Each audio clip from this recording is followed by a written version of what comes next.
అమృత్ టెండర్లలో 100% కుంభకోణం జరిగిందన్నారు మాజీ మంత్రి BRS working president KTR. Scam జరగలేదంటే రాజకీయ సన్యాసం తీసుకుంటానని పొంగులేటి శ్రీనివాసరెడ్డికి సవాల్ విసిరారు. మంత్రి సవాల్ని తాను స్వీకరిస్తున్నానని చెప్పారు. దమ్ముంటే అమృత్ స్కీమ్పై సిట్టింగ్ జడ్జితో విచారణ జరిపించాలని డిమాండ్ చేశారు. వెంటనే అమృత్ స్కీమ్ టెండర్లను రద్దు చేయాలన్నారు కేటీఆర్. నిజంగా మంత్రికి చిత్తశుద్ధి ఉంటే నేను రాజీనామా చేస్తా అని హుంకారాలు చేస్తున్నాను. నేను చూసిన మంత్రి గారు, నేను అడుగుతా ఉన్నా, నిజంగా నీకు చిత్తశుద్ధి ఉంటే నువ్వు రా, మీరు నేను ఇద్దరం కలిసి హైకోర్టు సీజే దగ్గర పోదాం, వెంటనే సిట్టింగ్ జడ్జితోని ఎంక్వైరీని అడుగుదాం. సిట్టింగ్ జడ్జి గారు కనుక ఇందులో ఏం జరగలేదు, మొత్తం పెట్టండి ఫైల్స్ ఆయన ముంగట, గతము ఇప్పుడు మొత్తం పెట్టండి, తప్పులేం జరగలేదు అని ఒకవేళ వారు తీర్పునిస్తే ఆయన రాజీనామా అన్నాడు కదా, రాజీనామా కాదు, నేను రాజకీయ సన్యాసం చేస్తా.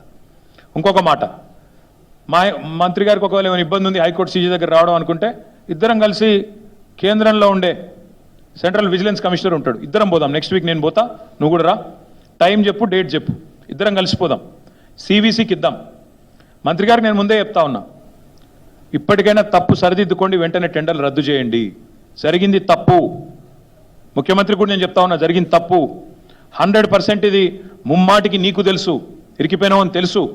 ఆశ్రిత పక్షపాతం లేకుండా, రాగద్వేషాలు లేకుండా నేను నా బంధువులకు, నా కుటుంబానికి సాయం చేయను అని చెప్పి ప్రమాణ స్వీకారం చేసిన ముఖ్యమంత్రి, నీ డిపార్ట్మెంట్లో, నీ కింద ఉండే మున్సిపల్ డిపార్ట్మెంట్లో నీ బావమరిది ఏది 2 కోట్లు లాభం పోయిన సంవత్సరం అంతకుముందు సంవత్సరం ఆర్జించిన ఒక కంపెనీ, కేవలం 2 crores ప్రాఫిట్ ఉన్న కంపెనీకి 1000 కోట్ల కాంట్రాక్ట్ ఇచ్చి అవినీతి జరగలేదంటే ఎవడన్నా ప్రపంచంలో నమ్ముతాడా?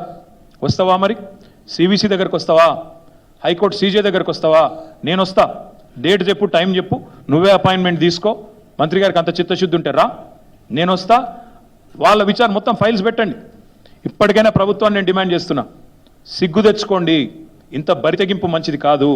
ఈ ప్రభుత్వానికి ఒక ఫ్యాషన్ అయిపోయింది, కాళేశ్వరం ఒక జడ్జు, ఎలక్ట్రిసిటీ ఇంకో జడ్జు, మరి దీని మీద కూడా వేయండి.